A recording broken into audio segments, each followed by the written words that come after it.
جهزي ادواتك وتعالي البسي الجلافز بتاعك، جهزي سكينه وجهزي مقص وجهزي قطعه تقطعي عليها، ولبسي القطعه كيس بلاستيك عشان ما تتبهدلش منك.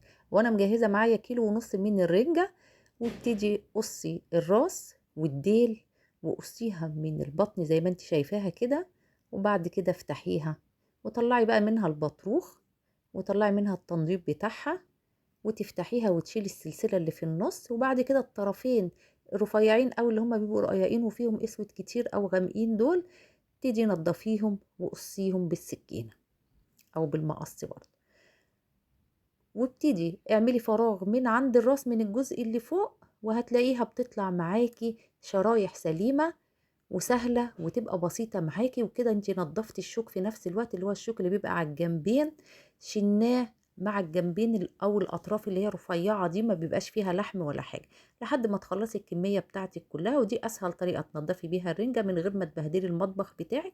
وتسحبي الجلافز بتاعك الكيس البلاستيك والجلافزات ورميهم. بعد كده هاتي سلطانية ونزلي عليها كوباية من الطحينة الخام، عليها ربع كوباية من عصير الليمون، ومعاكي لحد نص كوباية، عليهم 3 معالق كبار من المايونيز، وقلبي المكونات بتاعتك.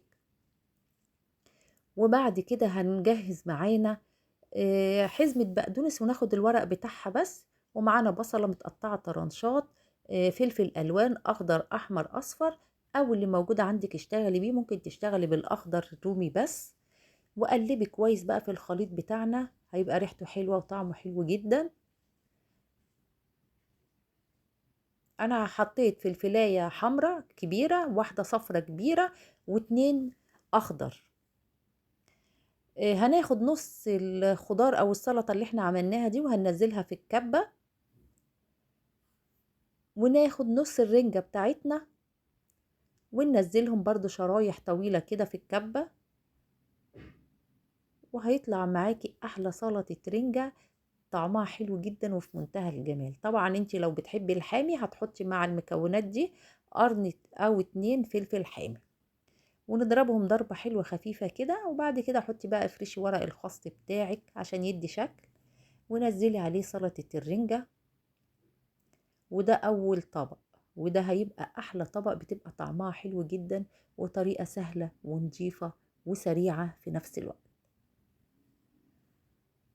حطيت عليها رشة كده من الفلفل الحامي عشان اللي بيحبه، وشريحة من الليمون.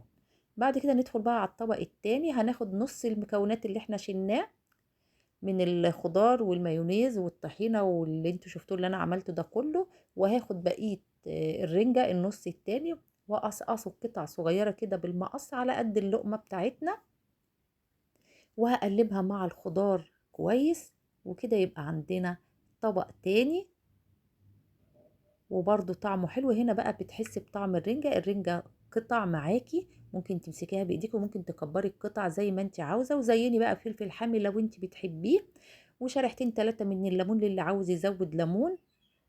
وممكن تقدميه كده، ممكن تقدميه بالشكل التاني. وجهزي بقى عيش سخن كده وعيش حلو، وما تنسيش انها سهلة بس جميلة.